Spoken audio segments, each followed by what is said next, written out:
Sup you beautiful people. Hope you've had a fantastic day. Welcome back to another new episode of What If Deku Was Trained by Saitama.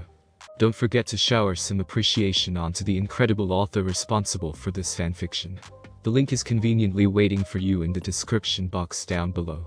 If you guys enjoy this what if, comment down below and let me know. And go ahead and check out other what ifs in the channel after watching this video. Before we get into it though, don't forget to subscribe and leave a like, and also share this video with your friends. So let's start this video. The forest had grown silent. The battle at noon had ended in victory for the heroes and their trainees. The subterranean threat had ceased its assault for now, but for pro-heroes who have lived their lives on the edge remained vigilant. For them, it was obvious the attack would not be the last. Right now, there were beasts outside. To leave the forest lodge meant exposing the students to possible attack from the enemy, an enemy unknown. Tiger was being checked for injuries along with Kaminari in the nursing bay. Ragdoll was on alert with her search quirk, checking things from a tower with Mandalay at her side ready with her telepathy. Pixie Bob along with students like Todoroki, Momo, and Mineta were repairing, as well as preparing defenses. Walls of earth and snow, cannons by every window and claymore mines placed in strategic choke points with sticky balls to go along with them. Students with quirks that could create things were of greater value as support in this war scenario. Students who could attack with some range like Bakugo were forced into sentry duty. In the large gymnasium area, Aizawa gazes at Koda's progress. Stone-faced Koda was interrogating the beasts they had captured, with the hope that his ability to control animals would be of use. The monstrosities were restrained with a combination of Sero's tape, Ibarra's vines and Kajiro's sticky glue dubbed Semitine. Kendo with large hands, her friend Yui who could alter her size, Tetsu with a body of steel, Jiroda with a body of a beast, and Sato with a cupcake by his side, all excelled in close quarters, were all present to act in case the 100 or so prisoners broke free from the constraints. The beasts were each quite strong and had numbers which the heroes did not possess. The rivalry seen between Class A and B was certainly dissolved during this crisis, as they worked towards a common goal. The interrogation wasn't going well. The look-alike monstrosities that appeared from the earth yielded no useful information, or at least information that most people could comprehend. Subterranean King. Subterranean Empire. Surface Dwellers. The true people of the earth. The more and more those self-proclaimed true people of the earth talked, the more it sounded like some sort of nonsensical cult to Aizawa. They were against an enemy unknown. Abilities, numbers and intent, all fields were empty as there was nothing in the criminal records of such a group. They had lost contact with Snipe earlier, and Deku had run off after realizing he had left Kirishima behind. If it wasn't for Deku's impeccable speed, he would not have even authorized him going out on his own to search. The boy was their strongest playing piece after all. He could cross the entire playing board in a single move in response to an enemy drop. Aizawa has a radio in hand for that reason. As expected of you heroes. Paranoid bunch you guys are.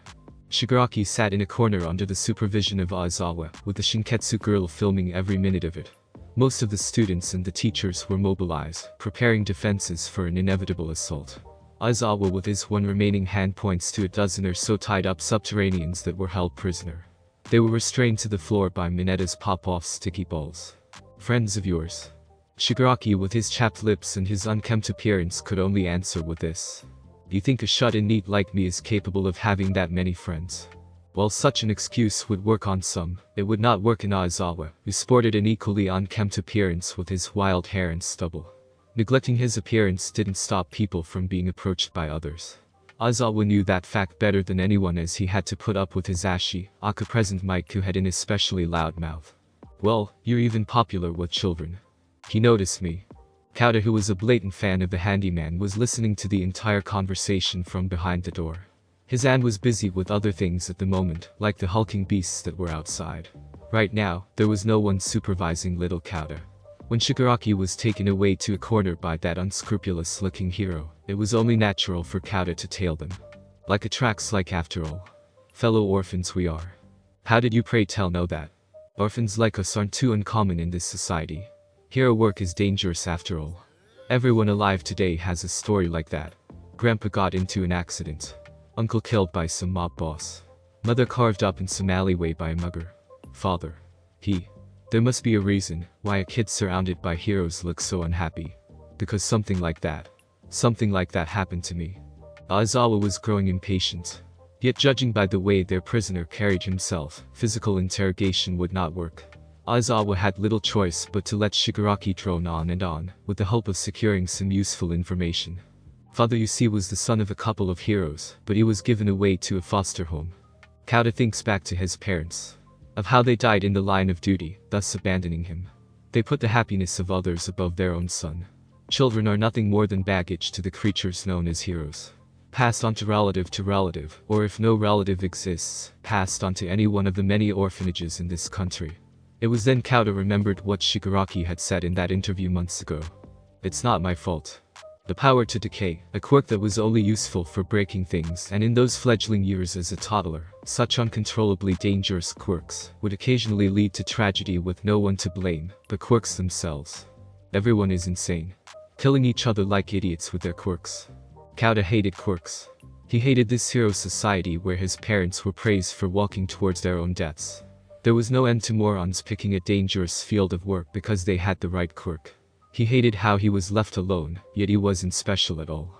A tragedy brought by random chance because of the existence of quirks. So you blame heroes for everything, don't you? You must be blind to not see the shitty game that is this society. Aizawa delivers a kick to Shigaraki's side. It was an interrogation after all. The camera girl was filming every second of it. Even with the live stream going on, Aizawa did not care much for public image compared to some others. He was an underground hero after all. All of these children are aspiring heroes, aren't they? They must be rejoicing right now. Mulling over the past few hours, information was priority. Relying on his signature trick, his erasing quirk, he had lost an arm. The enemy they were facing did not use quirks. Abilities, numbers and motives were all unknowns at this point. The only one who seemed to know anything was this man in front of them, who probably played a hand orchestrating this very event. This was certainly not a time for rejoicing. Aizawa questions the madman in front of him. Rejoicing? Shigaraki's hands become outstretched as if making a grand reveal. Rejoice, for your dreams have come true. With all these kids in danger, it must be bargain day. Kota and Sato were unnerved for a second, but Aizawa was unperturbed. So villains obsessed with their own voice are not limited to comic books. You lot looked up to All Might when you were young. Studied hard to get into UA, just like All Might. When? Not all people decide to become heroes because of All Might. Your view is rather narrow. Sure. Some do it out of some misplaced revenge.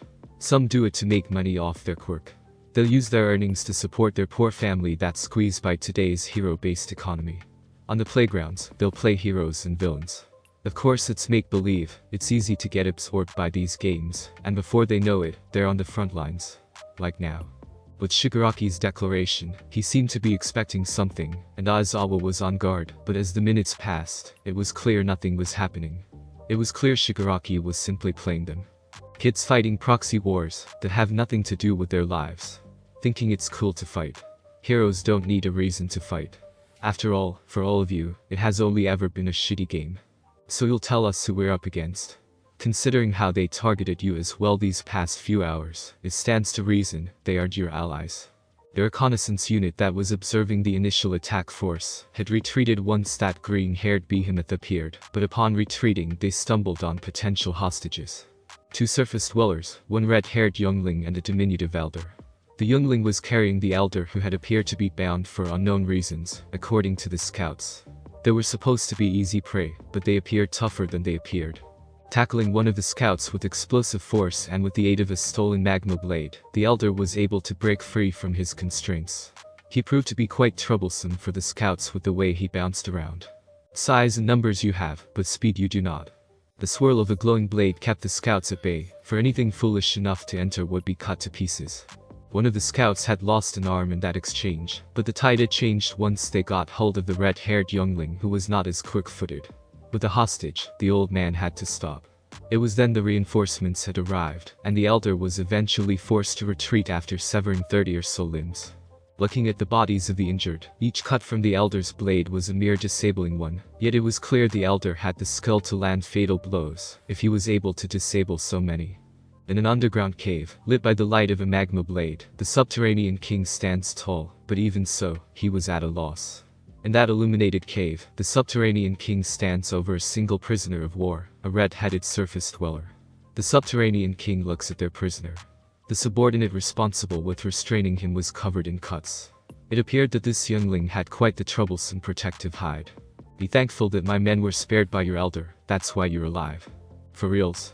But as my men have lost their limbs, you shall share the same fate. The youngling tenses up as the blade strikes his exposed forearm. Red Riot unbreakable. If it was mere stone, the magma blade would have cut through his arm easily, but his arm appeared much tougher than stone. The magma blade was chipped. The hide seemed to have an annoyingly high melting point. The youngling winces, but does not make a sound. You can be cut. That's quite troublesome, but appears you were still burnt. The youngling's transformation was not unnoticed by the subterranean king. How long can you maintain that form? Forever. How many younglings does your military academy enroll? Infinite. Who was that green-haired youngling and are there more of him? Any weaknesses? The red-haired youngling smirks. He has none. Enough jokes. In a physical sense, Kirishima was not lying, but to Kirishima, Deku was far from being an invincible hero. A real man doesn't sell out his friends. You don't fear me. Kirishima may not have been considered that smart by many of his peers based on academic performance, but he knew one truth. Just because a hero is unbreakable does not mean they aren't human. In fact, heroes are more human than anyone else. Of course I'm scared, Kirishima thinks to himself. A human is a strange type of creature that feels fear, even if their own well-being isn't threatened. A hero is a human who fears for the well-being of others over their own well-being. It's their defining trait and also their greatest weakness. For that reason, Kirishima didn't want others to worry about him. He adamantly refused to become another's weakness. He did not want to become another's regret. For that reason he had to endure and survive. As long as you have a manly spirit, it doesn't matter what quirk you have, were the words of Crimson Riot. Kirishima had to endure. It was times like this his otherwise pedestrian quirks shined. He knew full well that Deku had gotten a lot of things on his plate ever since the internships ended. There were many things in life that Kirishima had not done. When push came to shove, he found himself lacking in guts. He had known Mina before going to UA, and regrets not helping her in her time of need, but a man should live a life without regrets. Manly spirit. The burns from his interrogator were unbearably painful, but he had resolved to change himself long ago. Appearance alone would not suffice.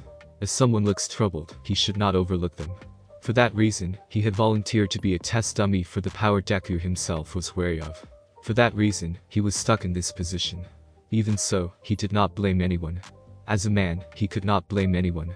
Like always, a manly life is one without regret. A man must not become a source of regret for others. His idol Crimson Riot feared death, but he feared feeling regret more. For that reason, Red Riot refused to burden someone else with his death. All you need is fighting spirit, were the words of Metal Bat. All Red Riot needed to do was live. The monster before him looks a bit troubled. You're quite the lively one, aren't you? Receiving those burns, the pain must have been unbearable, yet the youngling did not yield. The youngling did not pass out regardless of what was done. The youngling was unbreakable.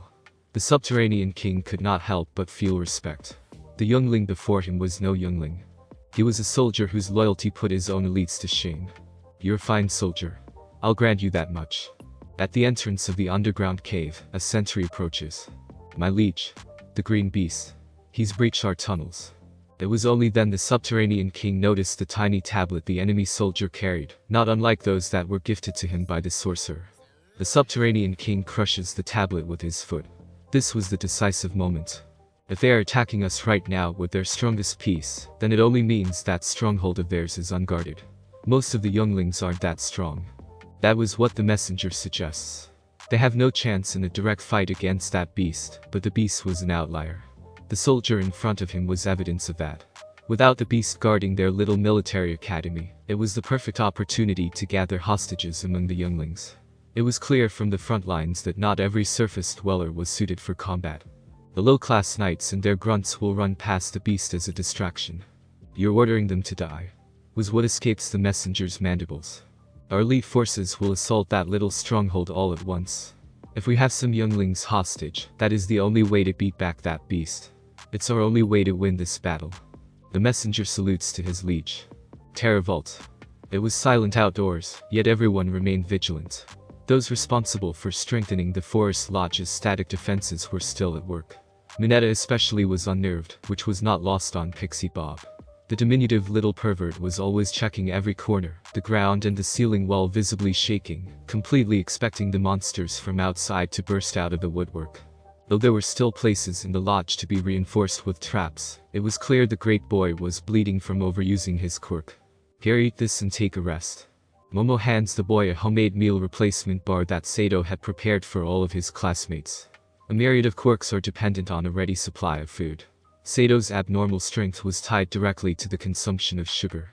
Momo's creation quirk used to create every mine and alarm that littered the lodge's perimeter, drew from her fat stores, so it was only natural to bring such things along to replenish said stores. Or Minetta's only reaction. Though he had calmed down, the fact he had no enthusiasm whatsoever hinted at a greater problem. If yes, there should have been some quip about wanting to draw from Momo's personal supply. If no, there should have been some quip about him not wanting the twins to shrink. Minetta's only answer was silence. Minetta was completely out of it. The structural reinforcing is complete, so icy hot, escort him to the hot springs. From the looks of it, you're looking rather sluggish too, is what Pixie Bob orders Todoroki to do. From overusing his ice half, Todoroki's body was below his optimum operating temperature. Food had to be rationed as it was unknown how long help would arrive, considering the training camp's rather remote location. As they were fighting a war of attrition against an unknown enemy, everyone had to save their stamina by minimizing quirk usage. For that reason, Todoroki withheld using his firepower. In his carelessness, Deku had left Kirishima and the old strangers behind when the subterraneans appeared. The forest lodge was under attack, thus it was only natural for a hero to intercept. Lives in immediate danger are always higher in priority, but that was a mistake. When Deku had returned to the clearing, he was alone. Checking one of the freshly filled holes, Deku understands what he must do. They're scared of us. Their enemy was cautious, filling up the holes after their initial assault, but it was done with haste. As Deku digs down and enters a large tunnel, he is met with resistance. The bees. With a punch, the sentry is smashed into a wall. The tremors. Cave-in imminent. The ceiling collapses on top of them, but Deku is quick. He weaves through the tunnel to a safe area. The tunnels are fragile, hastily made things. For that reason Deku had to be careful, in less of Kirishima and those two old strangers being buried alive. For that reason he couldn't smash through the tunnels willy-nilly. Checking the GPS on his phone, he follows the marker, disabling any resistance with a bone-shattering kick to the shins. Kirishima's cell phone was probably smashed to bits at this point, but that did not matter as long as he wasn't moved. It was a vexing thing, which is why Deku had to move quickly. The tunnels were dark with no light whatsoever. For that reason, he was thankful he had brought a clip-on headlight. Terravault. Terravault. Terravault. Instead of attacking him, his enemies simply ran past him with the intent he gave chase, but Deku quickly picked up on the ruse. They know they can't win against me. Only distractions. With that thought, Deku stops bothering to attack them and merely runs past them. The tunnels weren't sturdy.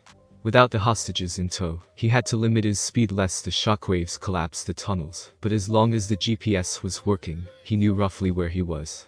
I am the elite. The large-looking obstacle appears, but Deku simply runs past after breaking an ear too. With the extensiveness of the tunnels, it would appear that this attack on the lodge was something that was planned in advance. Thus it was only natural for Deku to destroy their combat potential if it presented itself. Very few could deny the calming effects of hot springs, so it was only natural for even the most winded of people to sink back into their normal selves. When Minetta peered over the barrier between the hot springs into where the girls supposedly bathed, he was building up with anticipation. Todoroki, who was more acute of his surroundings, didn't bother stopping him. When his gaze pierced through the steam, his eyes immediately turned white. Within the steam, he spied two very masculine figures. The more muscular of the two could be recognized right away as Tiger of the Wild Pussycats, who was wrapped in bandages. The other was known as Magni within Love, though it wasn't like Minetta knew that. Back.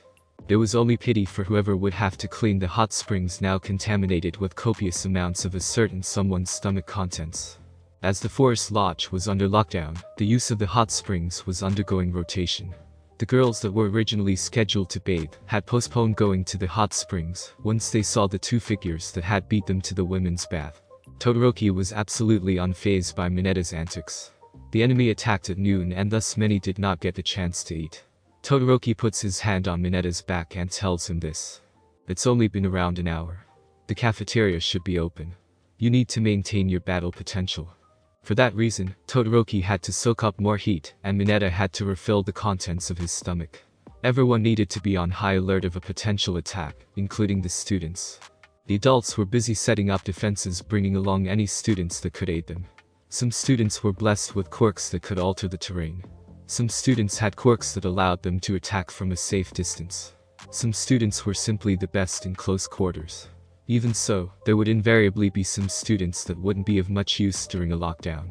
Such students were currently having lunch, the lunch that was postponed due to unforeseen camp crashers.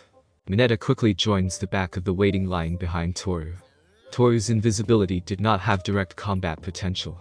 After confirming that their unknown enemy was effectively blind, preferring to use their other senses to navigate, it was concluded she would only be liability. Standing in front of the lunch line, Ida laments at his lack of duties. Ida's trademark speed was hampered by the tight spaces of the building. The teachers weren't willing to send him out to seek assistance. Beast stew. Thank you. Uraraka follows behind, looking worse for wear. Uraraka's ability to make things float could be quite useful against foes that were accustomed to hugging the ground, until it was confirmed how heavy each of those monsters weighed. After expelling the contents of her breakfast, she was told to get lunch. Machi on the side. Thank you. Toru notices something odd quite quickly. Wow, it's like she conveniently knows about our favorite foods, but I guess that's to be expected of a maid. The students didn't notice at all at first, but Toru, being someone that did not stand out, could pick up details others would overlook. Wait, why is Deku? No, must be hallucinating. Mineta interjects. That's some tacky hallucination. Tacky? Something snapped. Yes, tacky. Maid outfits are tacky. Low level. I mean, if you really. There was something that could never be forgiven. Beginning as a quiet mutter, it turned into a passionate speech. Since the dawn of time, there was the battle between those of the mountains and those of the plains. Mineta makes a snide remark while making inappropriate gestures with his hands. Battle?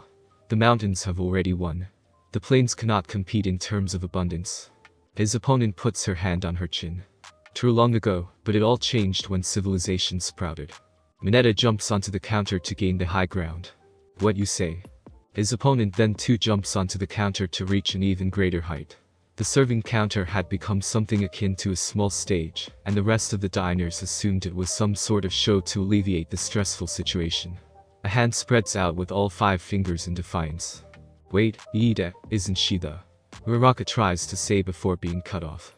The fruits of civilization. Fully made uniforms, nurse uniforms, knee socks, swimsuits, aprons, garter belts and more. These were the great equalizers for those of the plains. It was no longer simply a battle of curves or volume. With the right ornaments, any figure is able to shine. Ida blinks for a moment and realizes that his benefactor, who restored his brother's future, was suddenly in front of him. Yet that realization had little impact compared to the ridiculous words that were being thrown around the lunchroom, and the gestures that were being made. How naive. You're just refusing to see the truth. Those of the flats will always have more in common with men. Girls like you can never win a battle of pure femininity against twin mountains. Wrapping herself in her arms, the strangely familiar stranger continues to talk. Even so, that femininity is something that is gained through development, therefore we the plains still possess something they'll never have. Mineta was not convinced and could only snidely remark, and what is that? The charm of immaturity. Uraraka, who began drinking her tea, had quickly spit it back out. It's the paradox of purity and impurity, something that could only be cultivated by centuries of being covered up. Uraraka was confused with the topic of debate, parroting the words to herself, purity and impurity. Mineta did not let up. You fool. Providing protection from the elements while preserving the ideal of nudity is what centuries of textile technology had always worked towards. Take Mount Lady's form-fitting. But of course, USC's Mount Lady as an ideal with her skin-tight costume can never understand. Clothes are but a distraction, hiding that which all men dream of. Mountains or plains, none of that matters. None of that matters. A true man covets both even if he prefers one over the other. Clothes have always been the enemy. Mineta had cornered his opponent. It was his win, until Toru joined in the conversation. Distraction. Without them, people like me would be completely unnoticeable. It was Toru's complete victory. You're right. Mineta gets on his knees and prostrates himself in front of the floating uniform. Toru's charm could only be realized because of clothes. Clothes were never the enemy. It was an irrefutable truth. As Toru and Mineta were conversing, there was inevitably muttering and scribbling. I couldn't win. But pop off plus light refraction. Combining the two. Yes, of course. Why didn't I think of that combo before? Invisible adhesive balls. Invisible girl has limited combat potential. The weakness of grape juice is that his balls are too noticeable. Could this be the birth of the greatest stealth hero? If Iida recalls that fateful hospital visit, the girl's name was Musatsuko. Musatsu, meaning pure. It consisted of mu meaning nothing and Satsu, meaning miscellaneous. That was the name of his savior and the one who fixed his older brother's legs. It dawned on Iida that such a name did not fit at all. Ignoring the nothing, Musatsuko could be read as Seiko, the derogatory term for small fry. It was at that moment that Jiro, the girl with headphone jacks dangling from her ears, exited the kitchen. Iida quickly spots the butterfly knife on her hip. That's a violation of. Iida begins to protest. The girl's gotta have some protection, as Iida is cut off. There was certainly something wrong. Everyone in the cafeteria started puking. Ryako, the ghost girl from Class B, was lying on the floor and was close to becoming an actual ghost. The speech bubble that manga had for her head was becoming irregular. Kasei, the boy with solid breaths, took even heavier breaths. It's a shame Deku isn't here. It would have been nice if he tried my cooking. Spent all those nights for nothing. Toga muses to herself. Pony, Class B's round-eyed exchange student with horns, had a keener eye for foods. Everything seemed exotic to her, so it was only natural she took a picture of everything she ate. There was certainly something wriggling in her honey apple bun. As she pulled it out, a small repulsive pulsating sack, she wondered what the kitchen staff was doing. She had grown accustomed to eating raw meats during her stay, but the thing before her certainly wasn't food. It was at that moment, everyone present at the lodge could hear a desperate message reverberating through their head. This is not an alarm. Battle stations. Was all Mandalay could relay via telepathy. From outside the walls so of the lodge there was chanting. Terravault. Terravault. Terravault. As Tokoyami, the bird-faced boy, was making his rounds, he could sense a looming darkness all around him, and not just from outside the walls. It was no joke. His dark shadow was on standby. Tokoyami spies a glowing red eye from the cloud of dust. As the dust clears, a large monstrosity made up of metal and muscle fibers appears. In front of him was a wild, mindless beast with fibrous tendrils whipping about, kicking up dust. In the closed fist of that beast was Mandalay's limp form. AP, shot. The beast howls and Tokoyami's ears are pierced. The loud scream was matched by an equally loud one. You're fucking loud. It was a voice Tokoyami was familiar with. Two red eyes, one pulsating with blood, the other with a sinister mechanical glow. They were both trained on Bakugo. They were under attack, and Shigaraki had not yielded any useful information about the enemy at all. Aizawa was contemplating going out and fighting, but considering how useless his erasing quirk was back then, it was best for everyone he kept watching Shigaraki. With only one arm at the moment, what he could do was limited. It was a vexing thing. Terravault. Terravault. Terravault. The other prisoners were being rowdy, screaming something about the Earth's will. Netsu and the staff at UA had determined that there was someone backing Shigaraki. It was the belief that Shigaraki was nothing more than a diversionary puppet. The League of Villains was blatantly after the life of All Might during the attack on Yasushi. All Might's failing health was something of a closely guarded secret, and certainly wasn't something that a man-child like Shigaraki could figure out on his own. He had only brought 2 heroes in training and a single reptilian accomplice with him, who were all under supervision of his colleagues. Shigaraki practically turned himself in, and now he sat cuffed in a corner. Kami, the girl filming this interrogation, had no direct combat abilities, and was chosen solely for one reason. Special effects. So I know my task is like to film, but why didn't you tell me sooner? F4 meters. The girl's glamour quirk had little direct combat potential, and doing some quirk research, the 2 students appeared to be clean. That was why Aizawa couldn't take Shigaraki seriously. Shigaraki had to be a diversion. Shigaraki had to be a throwaway pawn. Only a childish man-child would walk into an obvious trap like he had. It was because Shigaraki had no value that he was left to do whatever he had wanted. For that reason, there were fewer heroes deployed at the Forest Lodge than needed. In a world where everyone had superpowers, there were never enough heroes to go around. The fact Cementus wasn't here was a huge blow, as their enemies would certainly have trouble digging through concrete. Right now, Cementus was with All Might. It was clear that Shigaraki's puppet master was aware of All Might's condition, and that All Might was always the true target from the very beginning. It seems your master has abandoned you. Though heroes all work towards a common good, not all villains are under the same sort of banner. In the moonlit world, the competing villainous factions are many. Territorial disputes are commonplace. It wouldn't be weird to think that an enemy faction of Shigaraki's master had been mobilized. In the public eye, Shigaraki was a mere actor who played the role of a villain. Are you sure you're the one with his head straight? After all, most uninformed villains believe the narrative that was spun after the failed attack of Yusuke. To them, Shigaraki and his League of Villains was an overhyped theater troupe that did publicity stunts for hero agencies. To that end, they weren't entirely wrong, as Shigaraki and his group did in fact participate in quite the number of them, gaining both fame and money in the process. It made perfect sense that a jealous group would capitalize the opportunity to utterly destroy such a fraud of a villain. With that troublesome black mist that was always around Shigaraki, the man-child was quite elusive. I mean, who's the one missing the arm here? Aizawa did not entertain the idea that the man-child before him was playing everyone like a fiddle. What Aizawa had forgotten is that playing is second nature to children, and children can be cruel. For a child, everything in this world was a toy. In truth, Shigaraki had lost his supply of trigger, so he had sought out a substitute. Going over Sensei's old files, he had discovered the original ingredient to the modern trigger drug. Monster cells were repulsive sacs cultivated underground by various villainous groups for their juices. They were derived from the fabled Irachi. These juices were the main ingredient in various concoctions of trigger, since the raw material was quite finicky in comparison. Monster cells had no effect if eaten unwillingly, and few would willingly chow down on something so repulsive looking. There were legends that stated that these monster cells had no effect on the pure of heart, so it was only natural for Shigaraki to put such legends to the test. No one was willing to divulge the secret manufacturing process of trigger to him after all. A certain villain named Muscular had approached him with the desire to have his missing eye restored after hearing news about Ingenium's miraculous recovery. He was the first test subject and the reason why Shigaraki decided to take shelter behind some heroes. Muscular was madder than that ice woman, though the original Muscular couldn't be called sane.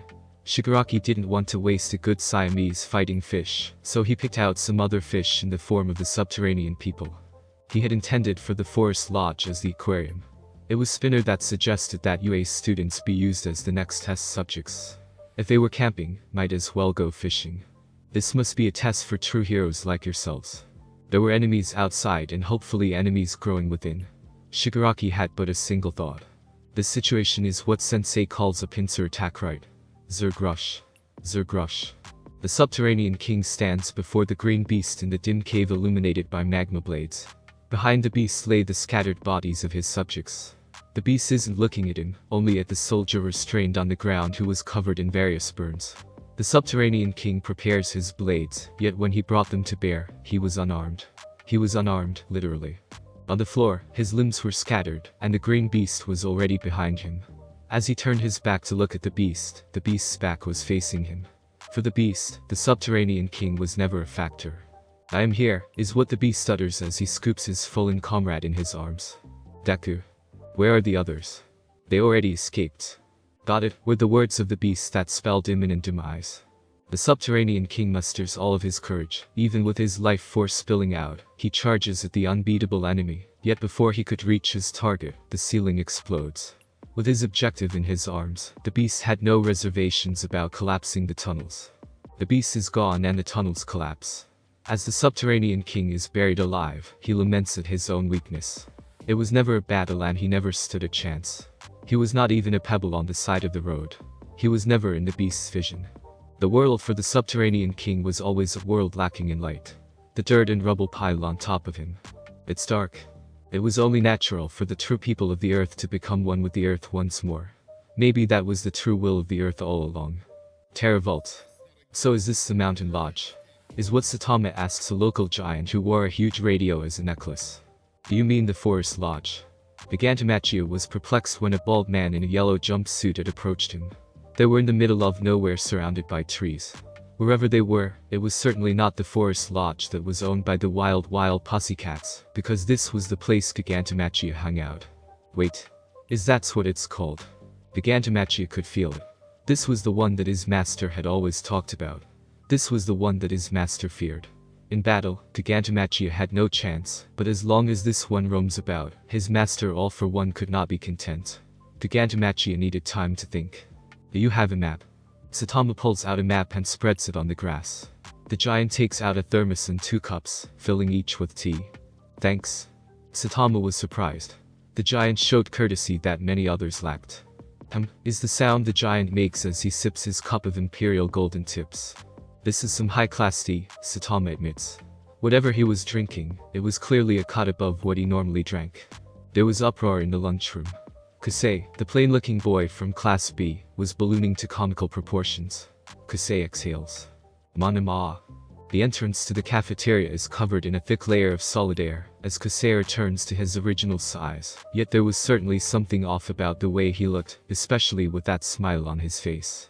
The other members of Class B, with the exception of Pony, were writhing on the floor with a stomachache. Manama, the boy who shared the same height of 170 centimeters, had disappeared one day, yet UA had kept it under wraps.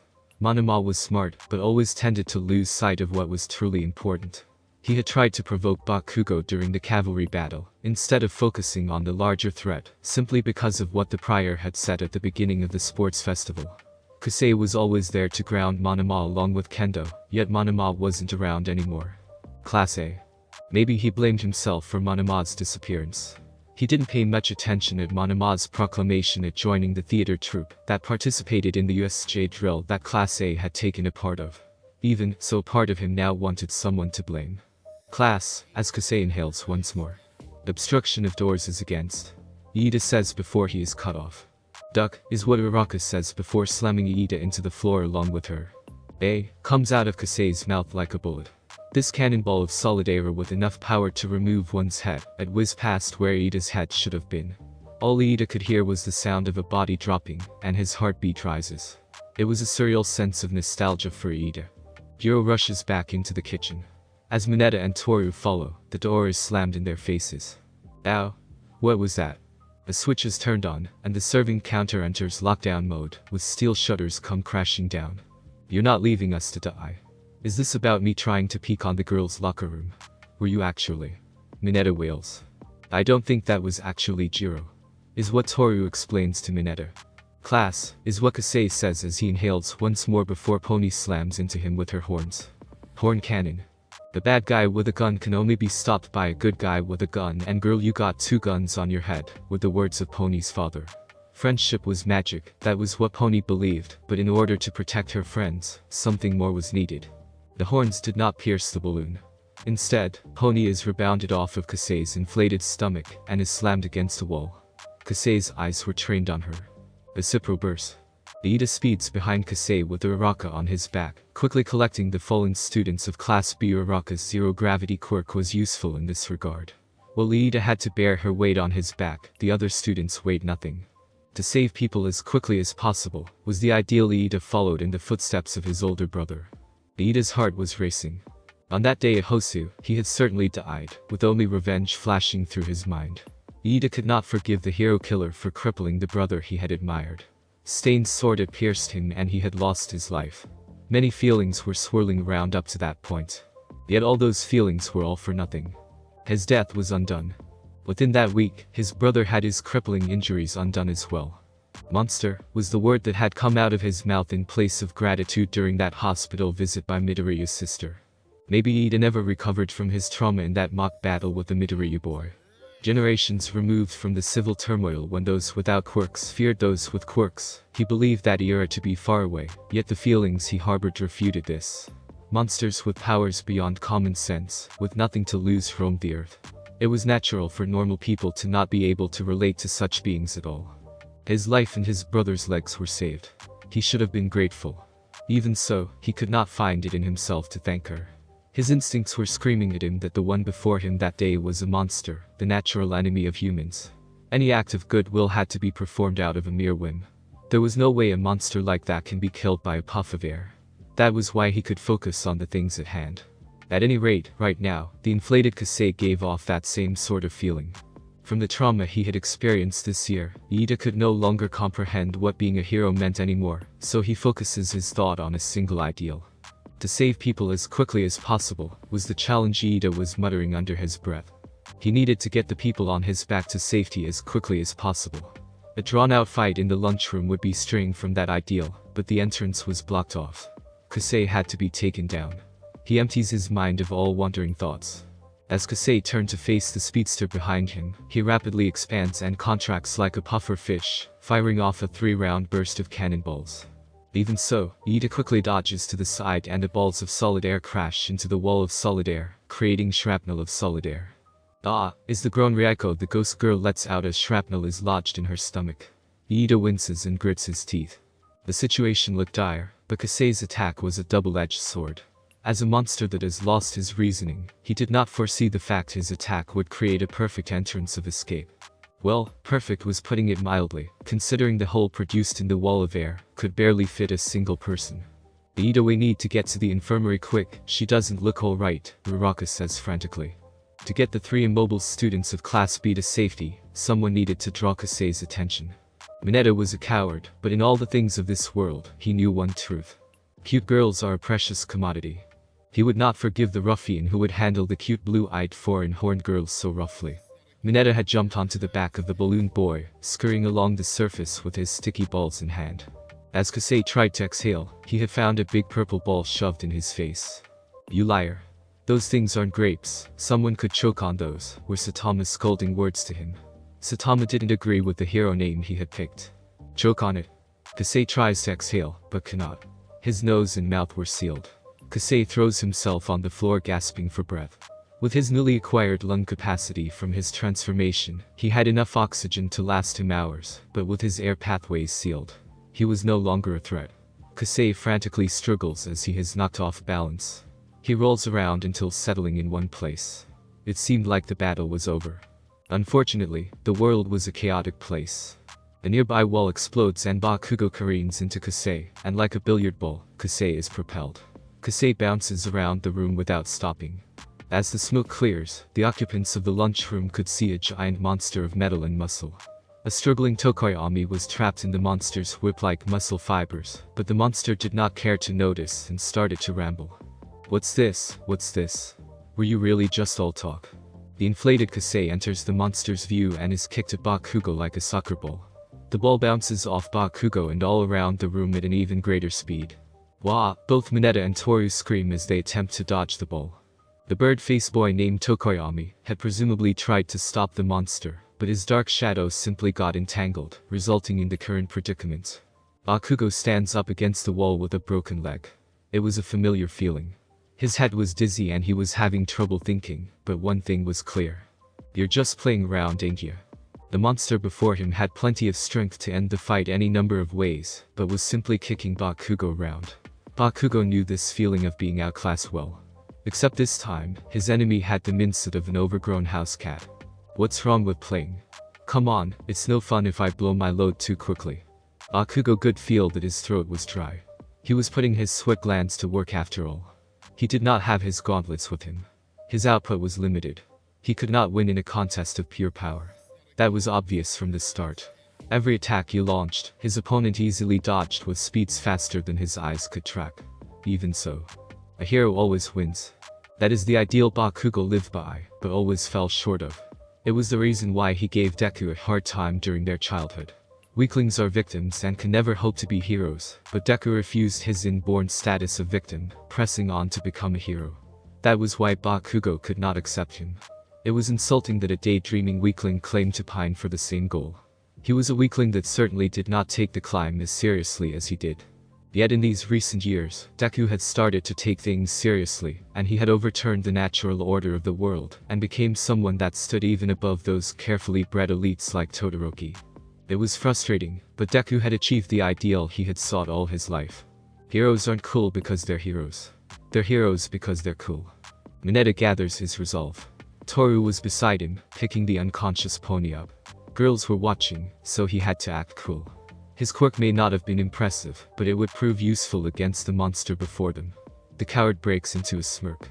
Tokoyami, who was entangled in those fibers, had limited the movements of those very fibers. Like a bunch of exposed wires and gears, the muscles would stop working if filled with enough gunk. "Are you watching?"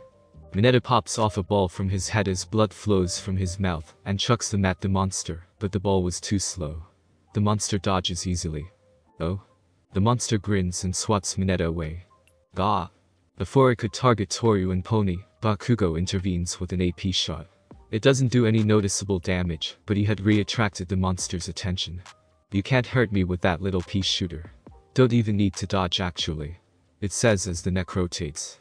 Iida is quick to realize the newly missing wall. The muscular monster was only paying attention to Bakugo. Iida, seizing the opportunity, evacuates with all the people piled up on his back as Uraraka protests. Should we be leaving them? That isn't right. Iida bites his lips as he zooms through the hallway with his engine-powered legs. The truth was painful. There isn't anything we can do. Saving as many people as quickly as possible is our top priority. Uraraka grimaces, but she could not refute that truth.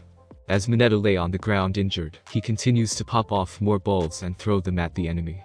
They miss the mark, and the battlefield is littered in adhesive balls. He had already popped past his limits by helping with the defenses around the building, but with his legs injured, it was all he could do. Kasei continues to roll around aimlessly. Mineta, you're bleeding, Toru protests.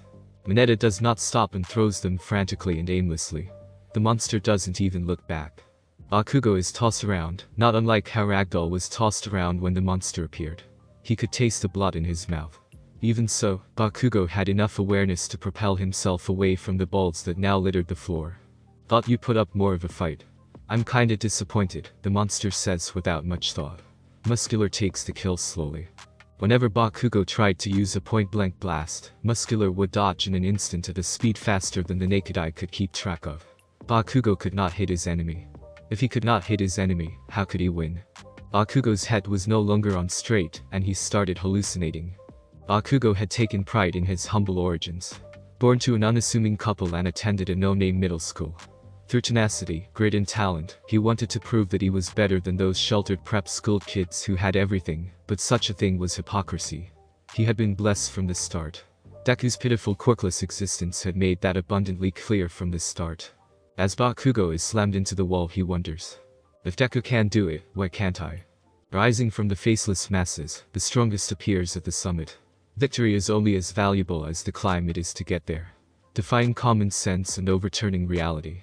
Bakugo had always been ahead, yet now Deku, the pebble on the road out of nowhere, had ran past him, becoming a fleeting thing in the distance. Even so, that fleeting thing remained in his vision, as if to say, "Can you keep up? Oi, can you keep up?" Were the taunting words of the monster that bring Bakugo back to reality. Breaking out in a smirk as he grits his teeth, Bakugo stands on his broken leg, spouting what could only be nonsense to the enemy in front of him. "You fucking bastard. You should worry about keeping up with me." Even with his leg broken, Bakugo's arms were fine, and the monster grins as Bakugo's bloodied figure comes into focus. Now those are some good words. Ha ha ha ha. He could still fly. It's not impossible for a bird to overcome a cat. Bakugo already knew his opponent had a serious limitation. Muscle fibers. The muscle fibers were so strong. They could not be contained in skin. The enemy was nothing but a mass of whip-like muscle fibers. There was no skin to be found on the giant mass of metal and muscle. Bakugo already knew what the great boy was trying to do, but fell short of. As the monster stands before Bakugo, a plan is put into motion. Stun grenade. The monster is blinded and Bakugo flies over a cluster of sticky balls that were left behind by Mineta, and places his palm on the floor. Such a combination attack could only have one name. Grape shot. Akin to the muzzle of a shotgun, a cloud of dust forms for an instant before debris and adhesive balls careen through the air. Even if his opponent could dodge a point-blank blast at close range with speed, the cluster of shots was a different matter. The balls gunk up the muscles, and the jagged debris cause a brace of tears. It must have been painful. The dust rubbing against the fibers must have been unbearably irritating. My eyes. It itches. You cheeky little. The monster frantically shakes about, with the tendrils of muscle fiber kicking up dust. The shock waves cause the surrounding walls to crumble. Kaboom. A random strike pierces through the ceiling, blowing the entire roof away without a piece to be left behind. The resulting wind pressure causes everyone to hug the ground for dear life. With the ceiling gone, more monsters poured in wielding glowing blades of magma, yet these monsters were not the allies of the monster of muscle and metal. Surface Waller, prepare yourself for I am. Muscular blows the newcomer away into the sky. What are you supposed to be? Too drab to be a Sentai squad, that's for sure. You look all the same. What was I doing? Muscular had already encountered them before. The fun of fighting is seeing the surprises someone at death's door would pull out. As such, it was boring to fight opponents who were all identical and the same. Men crave for variety. You'll pay for doing that to the captain, were the words of the monsters that remained. The tendrils of fiber whip up the place, mincing anything in its path. Bakugo, Mineta, Toru and Pony survived only because the ground was no longer level. By hugging the ground, they avoided the fate that befell the self-proclaimed true people of the earth. Muscular was gradually slowing down as his muscle fibers get jammed. The more he moves, the more Mineta's grapes entangle within those fibers. What a monster, Bakugo says with a grin. Bakugo was facing a monster, but even so, he has beaten a stronger monster once before. Even weaker than Deku. Bakugo could not see his opponent move, but he had seen it coming. Predict and act accordingly. Even if his opponent was strong, his movements were hopelessly honest. Bakugo would not be hit with such straightforward attacks. He dodges a killing blow easily. His eyes are trained solely on victory. The wall behind Bakugo and several walls behind it are blown apart. This was not lost on the heroes, but neither was it lost on the subterranean attack force. Bakugo could hear the surrounding fights going all around the place. In the distance he could see a bloodied Vlad King bisect one of those large identical-looking small fries. From this moment, it was clear that challenging the upperclassman Tagada was time well spent. Bakugo puts on grin wider than his enemy. Why you? Another series of blows is launched with the whip-like fibers with enough power to tenderize anything in their path, but all they do is hit air, creating a dust storm that obscures everything. The now non-existent room is enveloped in dust, and one of Mineta's balls had gotten stuck on his body. Bakugo holds his breath. Mineta and Toru could not see anything. All they could do was hope they didn't get hit. Even as the ground shook, the floor was relatively unscathed, with Mineta's adhesive balls clinging tightly. The ground was still littered in the things. To most people's annoyance, those balls were caught above most adhesives. They could not be removed by normal means. Just don't touch the ground. Having memorized the battlefield's layout, Bakugo can navigate through the dust. Bakugo flies to another part of the floor littered in sticky grapes and launches another salvo. Grape shot. The adhesive balls stick to the fibers, entangling them. The monster has slowed down and is noticeably peeved. Stop flying around. I have 2 more good shots. Need to make them count. Flying to another area, Bakugo continues on with his plan. His opponent was nothing more than some poorly designed boss. Once you figure out the pattern, the weakness, it was only a matter of playing without mistakes. Grape shot. The monster slows down. I just want to use my quirk without holding back, and yet. Grape shot. The muscle fibers are clogged. Muscular can't move the way he wants to. Stop fighting dirty. Bakugo goes beyond his perceived limits and delivers a 3rd shot. Grape shot. At the end of it, the muscular monster's muscle fibers are clogged up, yet the monster still continues charging forward, but this time, at a much more manageable pace. Bakugo's injuries were catching up to him. He had bone fractures in various places. He could not walk, and his supply of explosive sweat was in decline, but that did not matter. It was fortunate that the enemy was so stupid. The monster was lumbering at him slowly, yet did Bakugo have it in him for one final shot? Bakugo should have run dry way earlier into the fight, yet he still had more. With his back against the floor, the monster towers above him. You little cheater. Bakugo stretches his hand over the face of his enemy. With his opponent's speed reduced to the current level, there was no way a point-blank blast to the face can be dodged. That was Bakugo's intent all along. Bakugo utters beneath his breath as blood pools at the bottom of his mouth. A hero is someone who wins with everything they have. The muscular grin, a hero on the verge of death, is a terrifying thing. It was those things that gave Muscular pleasure in life. Dark shadow. He tries to turn his head away from the boy's hand to mitigate damage, but pitch-black tendrils were preventing his neck from turning. Tokoyami had been biding his time and conserving his strength for a single opening. Expelling the explosive sweat that shouldn't have existed, Bakugo delivers his finishing blow. Damn it. Armor-piercing shot. The 2 red eyes, one mechanical and one bloodshot, are enveloped in a close proximity blast. It was assured to be a fatal blow, but with his vitality, it should not lead to death. That was what Muscular believed, yet there was one miscalculation. Muscular had noted Ingenium's miraculous recovery, and hoped Shigaraki could do the same for him. Shigaraki had promised to give him a new eye and did exactly that. Muscular wanted the scam artist dead.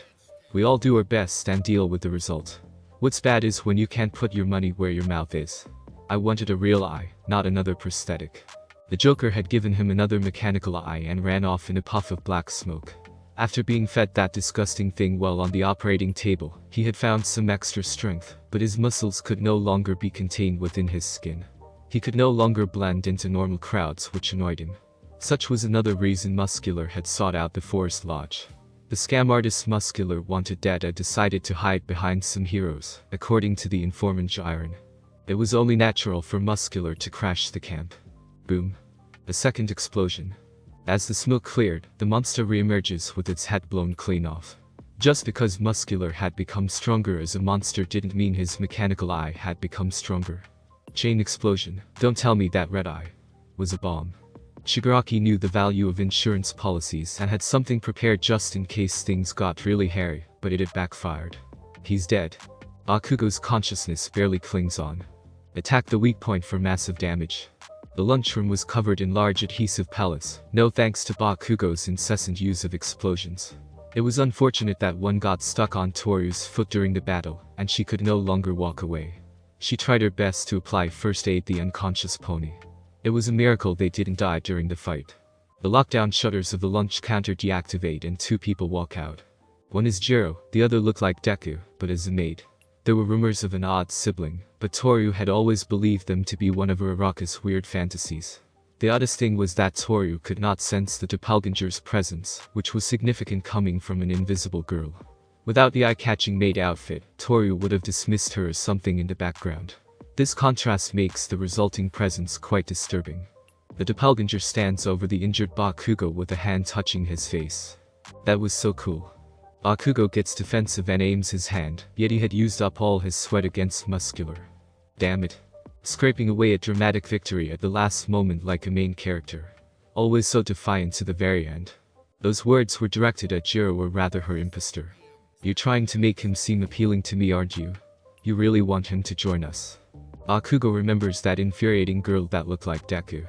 What are you? A murderer can't become a hero, Koch-chan, so. Heroes were those who apprehended murderers. Even so, the public did not take too kindly of the idea of a hero that kills people.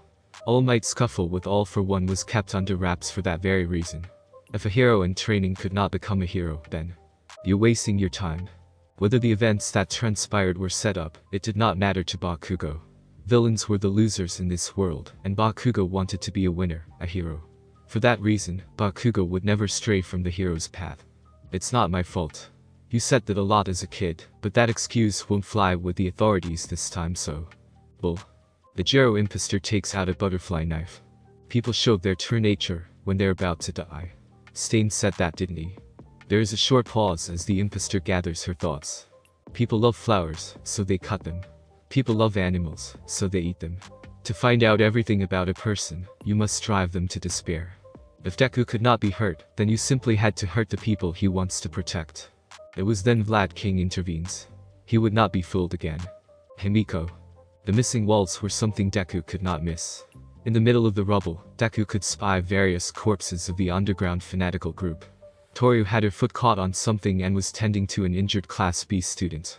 Mineta was on the floor bleeding. His adhesive balls were everywhere. Another Class B student was rolling around like an inflated beach ball. A headless pile of half muscle and metal lays motionless on the floor. Koch-chan was on the floor unconscious. The only figures standing were three. One was a girl with earphone jacks dangling from her ears with a knife in hand. Another was the homeroom teacher of Class B with blades of blood at the ready. The other was Deku's doppelganger, and upon seeing that reflected face, he crosses the distance in an instant, even with Kirishima strapped to his back.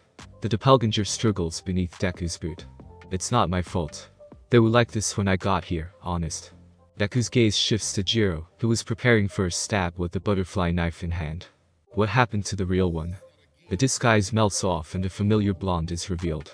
A blonde with twin buns he met at that blood drive after that incident with Todoroki's mom. So you do recognize me? You don't know how happy that makes me. With the sound amplifying quirk, the real Jiro would have sounded the alarms right away, in an attempt to call for help. It was obvious to Deku that the one before him was a fake. Blood whirls through the air as Toga is momentarily distracted. You won't get away this time. Toga is bound by blood. Vlad King apprehends the serial killer. It was only now that Deku could focus at the task at hand. Deku rips the hem of his doppelganger's skirt to use as bandages, and quickly applies a tourniquet to Koch-chan's broken arm. Hurt much?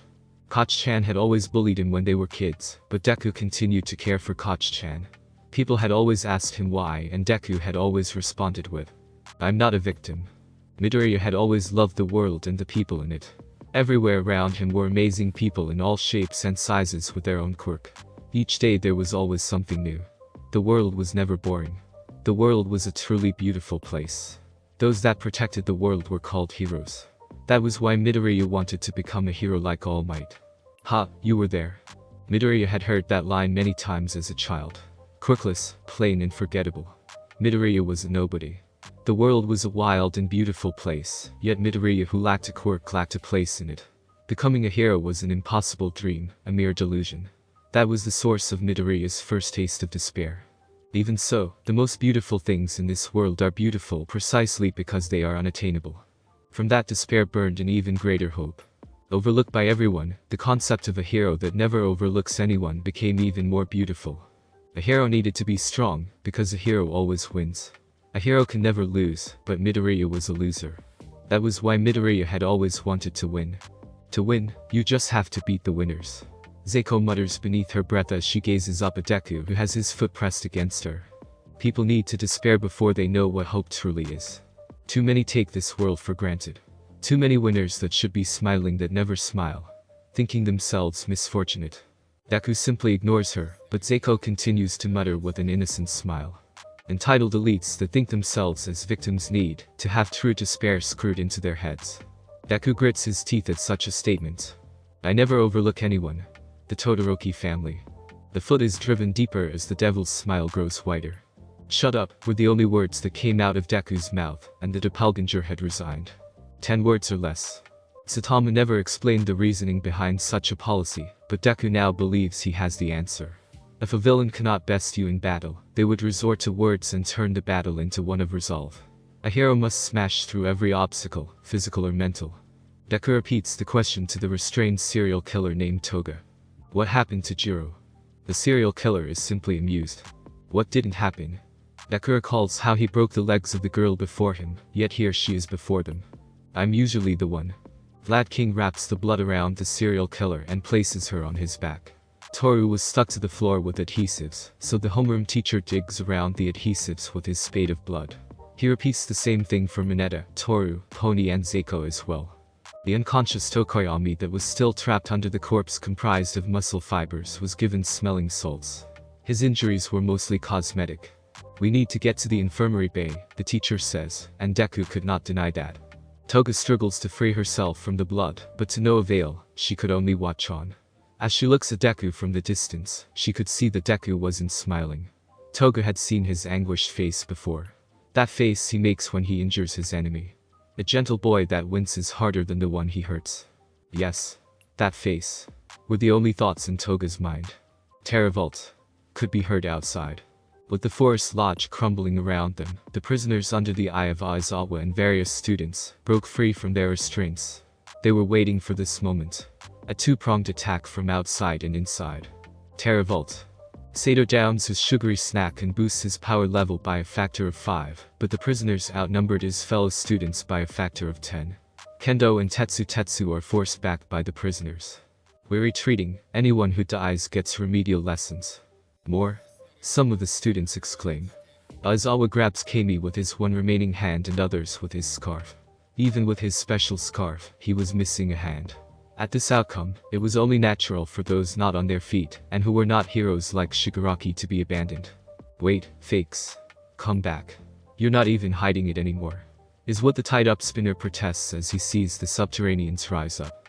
Shigaraki and Spinner are left behind at the mercy of the very monsters he had incited. The subterranean grabs Shigaraki by the collar. "Sorcerer, this was all your..." The subterranean soldier that holds him up is disintegrated into dust with a light tap of Shigaraki's 5 fingers. It seems that such animals could not comprehend the mechanism of Shigaraki's power. They take a step back from Shigaraki and Spinner, keeping a good distance in case of any tricks they may pull. Splash. A torrent of water splashes harmlessly against the subterranean knight commander, but it was enough to make the subterranean pause. Kauta, who was hiding underneath the rubble and was forgotten by everyone else, had stayed behind to watch over Shigaraki. Kauta could never understand those people who called themselves heroes, yet right now, he was risking his life for Shigaraki. The little boy quickly undoes the restraints on the members of Love, and tells the two this before the subterraneans knew what was happening. Run away. Even so, Shigaraki does not run even as the Knight Commander wipes the water from his eyes.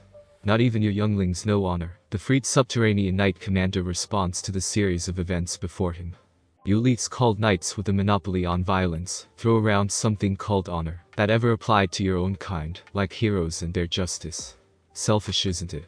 Shigaraki says this with a grin. It would only take one touch. One touch for each. A puff of black mist appears beside Shigaraki. Kurogiri eyes Kauta. Is it the boy? The elite subterraneans were certainly having trouble. No matter how they approached the enemy fortress from the ground, they were always repulsed by the spikes of ice and earth. Doppelgangers made from earth would sprout from the ground, but these doppelgangers were mere fakes. Fakes could not best the original. What was more trifling was the fact that their feet would always be trapped under cursed sticky spheres. Once they were caught in such a way, they were blown away with magics unknown. Terravault. It was then to their joy that the elite subterraneans had discovered that some of the walls of the fortress were knocked down. The attack force was overjoyed at this change in fortunes, but to their horror, they were wiped out in an instant the moment they saw green. Terror. Smash. The heroes had won the day. The subterraneans that remained and the members of the League of Villains who were found roaming around the forest lodge were quickly captured and put into transport carriers, but there weren't enough to go around. Some of the strange monsters had to be kept at the forest lodge for the time being, until more transports were available. The day was not one without some cost. All the members of the Wild Pussycats but Pixie Bob were missing in action, along with various other heroes like Snipe. Kauta, Mandalay's nephew, was missing too. The future of the hero group was uncertain. Where are you hiding, Manama? Ryeko, Manga, Kase. What did you lot do to my students? Was all an injured Lad King, the homeroom teacher of Class B, could say to Shigaraki as he was carted off. With his mouth muzzled, Shigaraki naturally couldn't say anything. To Deku's relief, the real Jiro was with Aizawa. Though Toga's transformation mechanism is based around blood consumption, Vlad King confirmed that such blood must have been taken from the blood drive that Jiro unwittingly participated in. The fact that Love possessed a huge library of blood samples from various people was more disconcerting. Gran Torino sees the disciple of Saitama seeing off his evil twin as she is carted away. Seeing the boy's exhausted face from the nightmare that recently transpired, Gran Torino approaches him and poses a serious question. Do you feel like a hero yet? For everyone who enters the world of heroes, friction between reality and the ideal is an inevitable thing. Many young ones aspiring to be heroes may give up once they experience the stained reality firsthand, yet Deku wasn't like most people. Yes. There were many Deku did not save, and many more villains he just abandoned as they lay injured with debris crumbling around them. A small part of him hoped that they had survived, but that was just sophistry to soften his guilt. To save the people he knew, he utterly crushed the people that he did not. A true hero should not kill, but a hero does not necessarily have to save everyone. The contradictions between reality and the ideal were only natural. Deku is no longer a child and accepts this fact, even if the greedier part of him still refutes it. He has no words he can say against this one fact. A hero that always wins and saves everyone. It's frustrating. But I'm only human, is what he mutters. His ideal image of a hero could not exist, but Deku would continue to walk that path like the many before him. All Might and Saitama, despite all their strength, must have been the same. That's something Toshinori would say. There were things he still needed to improve on, and as such Deku turns his gaze and apologizes to the elderly man behind him. I'm sorry. For not giving you a chance to explain yourself. Deku did not give Gran Torino a chance to explain himself in that initial encounter before resorting to restraints, but the old man knew that was the way he was trained. 10 words or less. Never let the enemy sway you. It was a lesson that the old man wished his old student All Might would engrave into his heart. If only All Might listened to such advice, then maybe that battle with All for One would have turned out differently. Gran Torino felt sorry for the boy. The adults, knowing his immense strength, used the boy as an insurance policy. More heroes were originally assigned to Shigaraki's capture, but under the assumption that Shigaraki was a mere disposable decoy to a greater mastermind scheme, resources were cut back. Thus, a heavier responsibility was placed on the strongest first year. Heroes, after all, were a limited commodity. The commodity stretched even more thinly by the recent public protests sparked by the incident involving Endeavor and his mentally unstable wife. Heroes were always busy nowadays with riots being so common. The day was won, but not without complications. Some of the villains they encountered in the rubble had lost their lives. Some were blown apart by Momo's mines and machine guns, as they were held in place by Minetta's balls. One corpse identified to be Muscular's was missing a head. Under the dire situation, the students were given the right to use lethal force, but such an explanation would not be acceptable to some of the more troublesome members of the public. The anti-hero advocacy groups would have their heyday. Bakugo, the winner of the sports festival who was known for attitude problems, already had the public question what exactly UA was promoting. Things would only get worse if word got out he just straight up killed someone, even if that someone was a villain. There was no need to explain the innumerable number of villains buried by Deku alone. For better or for worse, Kami's video camera only uploaded live footage of Shigaraki's interrogation. Hopefully, the public would think of it as a mock training video. The public would still think of the League of Villains as a theater troupe, but not the students of UA or the two Shinketsu students that Shigaraki had roped in. There would be a lot of confidentiality papers to be signed that day. The events that transpired this day needed to be changed a little. Such a thing wasn't abnormal in the world of heroes. To maintain the symbol of peace, some of All Might's less savory victories were specifically left out of the press. The number of captured villains numbered just under 1,000, and there were plenty more to find beneath the rubble. The police were stretched thin just to keep track of them all. The villains who were deemed minor threats did not even have the privilege of having a single hero to escort them.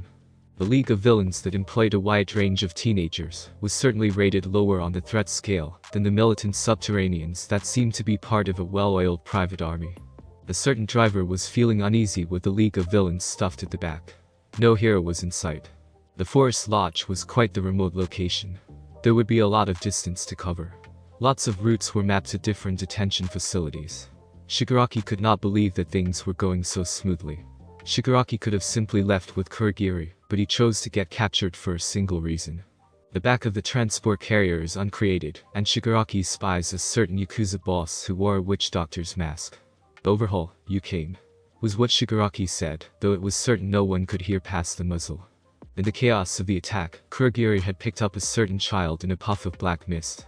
A child named Kauta who was adamant about joining Shigaraki and furthering his cause. Kauta was a fanboy that Shigaraki had taken notice of during a certain talk show discussing Endeavor's family. Honestly, the only reason Shigaraki noticed the boy was because in Shigaraki's mind, Endeavor is fire. Horn Hat Boy was water, the opposite. Kurogiri remembers the talk from a week ago. "And you'll give yourself over to the heroes." Kurogiri was dumbfounded. Overhaul recently became the boss of his own operation, so he'll be looking for extra pieces. Just flood the area with villains, too many for the heroes, to haul off to jail all at once. Make it seem like Sensei threw us away. Like pawns. If Overhaul likes shogi as much as he lets on, he'll pick us up for sure. The Mafia, the Yakuza, the Triads and other various gangs were once romanticized in films, as well as music. The new age of heroes put an end to that by repopularizing black and white morality. Villain bastards. The Yakuza were a dying breed that even family members shunned away from. The Yakuza had trouble attracting new members. For any organization to survive, young blood was needed to replace the ever-aging old. LOB was a group of much controversy, a shady group that conducted charities in times of trouble, not unlike the Yakuza of old during an earthquake. The group that called out to today's disenfranchised youth just as the Yakuza had in the past. A child that constantly rants about the same things as a certain Yakuza boss, who's also an orphan. That's SS rare. Kurogiri simply continues to listen to Shigaraki's incomprehensible thought pattern. It was odd for Shigaraki to put any effort in anything. Overhaul still doesn't trust me, maybe it's my affiliation with Sensei, but there are things he's keeping from me. Something that could prove very useful. With that truth talker by his side, he'll never let me get too close. Shigaraki focuses his attention on the game in his hand. He holds it carefully, awkwardly, gingerly, to avoid disintegrating it. But you assume this kid can get close. I've been watching his underlings, you see, how he micromanages. There is always some errand boy told to buy some pre-pure dolls, plushies, stuffed animals, things a little girl may like. Those errand boys never last. So he must put a lot of importance on those little errands. Besides, most people put their guards down when it comes to children. The taping noises stop as Shigaraki puts down the handheld console. The kid who controls water that blatantly believes in the same things he does. The clean freak that denounces quirks. I don't want to hear her debate against him. Hopefully, the kid can dig up exactly what he's been hiding. If not, love does what it must because it can. Shigaraki stuffs a slice of cake into his mouth. They haven't run out of cake just yet, is what Kurogiri remembers, but he had to focus on the present because Magni was about to do something. Thank you so much for joining me on this incredible journey today. I hope you enjoyed exploring the fascinating what-if scenario of Deku. The possibilities were truly mind-blowing. If you found this video entertaining, don't forget to give it a thumbs up, share it with your friends, and subscribe to the channel. Your support means the world to me and inspires me to bring you more captivating content in the future. Stay tuned for more exciting what-if stories and other amazing videos coming your way. Until next time, take care, stay curious.